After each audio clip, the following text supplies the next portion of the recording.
যাদের সাথে আমাদের বন্ধুত্ব ছিল, যাদের সাথে রাজনৈতিক জোট ছিল, বন্ধুত্ব বজায় রাখুন। অতীত ভুলে যান, বর্তমানে আলোচনা করেন।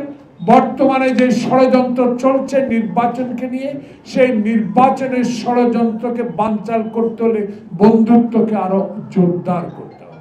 73 সালে আমি এমপি নির্বাচনের জন্য সেই ধানমন্ডির 32 নম্বর রোডে গিয়েছিলাম, ইয়াং তরুণ।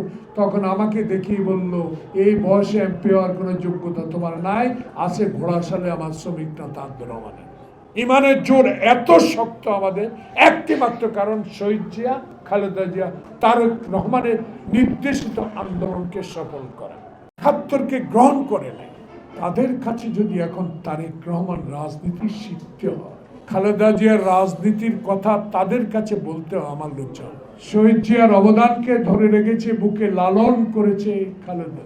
তার আপসী নেতৃত্বের কারণে বাংলাদেশে সরকার গঠন করতে পেরেছিল জাতীয়তাবাদী শক্তি। সেই জাতীয়তাবাদী শক্তির দল তারেক রহমান যখনই দায়িত্ব নিলে, তখনই শুরু হলো আরেক দায়িত্ব নেবার প্রাককালে আবারই শুরু হলো আরেকটি ষড়যন্ত্র। এই ষড়যন্ত্রগুলো আসতেছে আমাদের নিজেদের দোষরদের থেকে।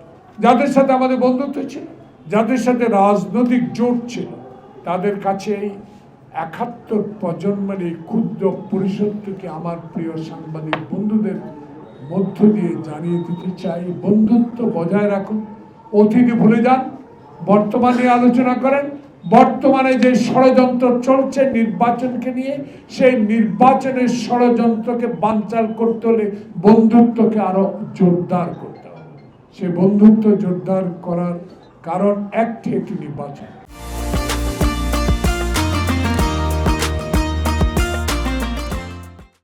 এত দুঃখ, এত ধর্ষণ, এত অত্যাচার, এত চুরি, এত সচিবালয়ে আগুন, এত প্রেতাত্মারা, সব কিছু সপু একটু আগে একটা নাম বলেছে, আমি কারো নাম উল্লেখ করতে চাই না।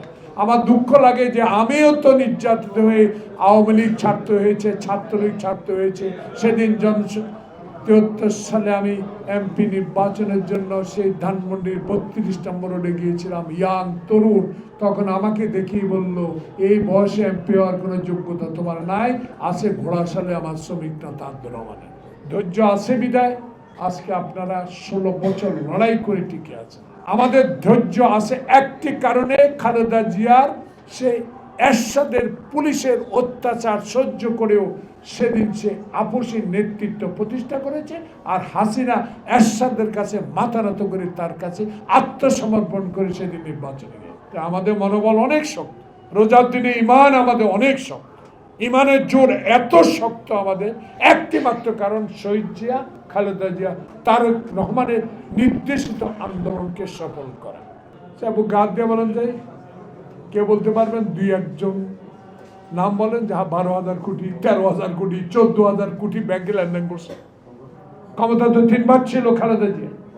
বলেন হিসাব দেন কি রে ভাই, 394 কোটি টাকা 5 জনের ব্যাংকে জব্দ করছে কালকে দেখলাম। কি দেশ!